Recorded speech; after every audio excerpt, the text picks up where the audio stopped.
House Oversight Committee ramping up pressure on the FBI to get more information about quid pro quo allegations involving a top official at the State Department and his efforts to maybe take some of the C's and classified off a few of those documents if they would so oblige. Chief Intelligence Correspondent Catherine Harris joins us now live in Washington. Good morning, Catherine.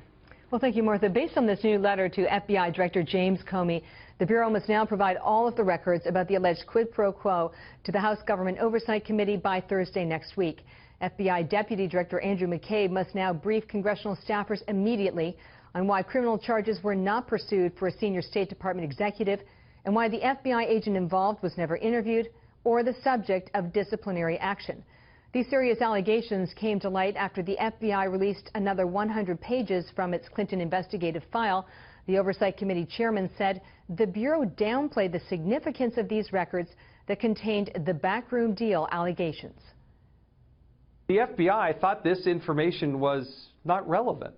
And that is just stunning to me because this is some of the most unbelievable set of documents that we've seen to date. And it really goes to the core of why we're so concerned and why we have to continue to do vigorous oversight. Fox News is seeking comment from the FBI on whether they can meet next week's deadline, Martha. So what are we learning about the Clinton email that's at the heart of all of this, Catherine? Well, this is a very significant document because it was one of two documents that kick-started the FBI investigation last year. It comes from November 18, 2012. It has the subject line, Forward FYI, Report of Arrest, Possible Benghazi Connection. It contains classified information with the B1 markings, and entire sections of this email are redacted, citing confidential sources as well as foreign and law enforcement activities.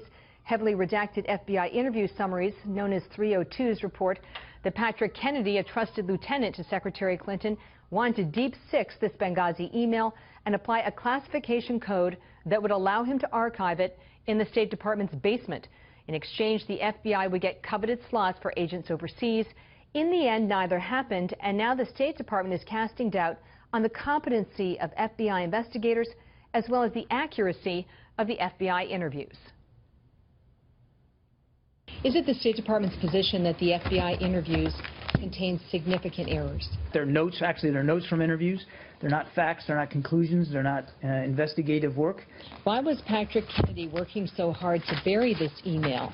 Again, I can't speak for recollections here in an interview. An FBI 302 is considered by agents to be a document of record, Martha, just for some context. Meantime, the Republican chairman of the House Judiciary Committee has asked the Attorney General to investigate Kennedy for possible violations of public corruption laws, Martha. And we know that he went back repeatedly to get those removed based on your reporting. So it was something that was very important to him to pursue. So great work as always, Catherine. Thank you very much. You're welcome.